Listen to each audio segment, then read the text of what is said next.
Ayın 1-i birinci qrup qəbul imtahanında iştirak etmiş sualın izahına baxırıq.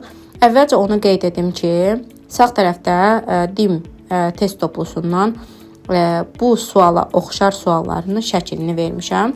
Deməli, 42-ci sualda bizə deyir ki, harmonik rəqs edən yaylı və riyazi rəqqaslar verilmişdir.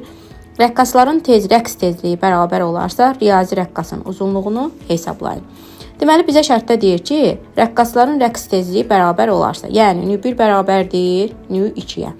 İlk növbədə görürük ki, birinci rəqqasımız yaylı rəqqasdır, yəni nü1 bərabərdir 1 bölünsün 2pi, kökün altında k bölünsün m. Yəni, bu yaylı rəqqas üçün tezlik düsturumuz.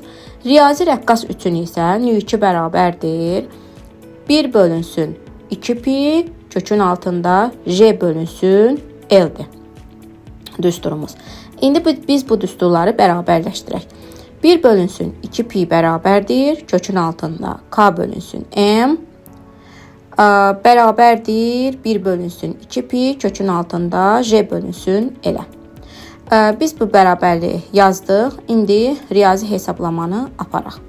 1 bölünsün 2pi'lər ixtisar gedir, köklər də gedir, qalır, deməli, k bölünsün m bərabərdir, j bölünsün l-ə. Bizə burada deyir ki, riyazi rəqqasın uzunluğunu tapın. Yəni, l bərabərdir, deməli, düsturumuz bu şəkildə olacaq. M vurulsun j və ya j vurulsun m, fərqi yoxdur, bölünsün k. Və burada bir dənə şagirdləri çaşdıran nədir? Bizə hansı m lazımdır? Riyazi rəqqasdakı m bizə çaşdırmaq üçün verilib. Biz bilirik ki, riyazi rəqqasın rəqs tezliyi kütlədən asılı deyil. Bizə lazımdır yaylı rəqqasda verilən kütlə. Yəni, deməli 400 qram, yəni 0,4 kiloqram. 0,4 kiloqram yazdıq yerinə, sərtliyimiz isə 8-dir, onu da qeyd edirik. Deməli, o da eləyir 2-də 1, 0,5 metr, yəni 50 santimetr. Cavabımız olacaq A variantı.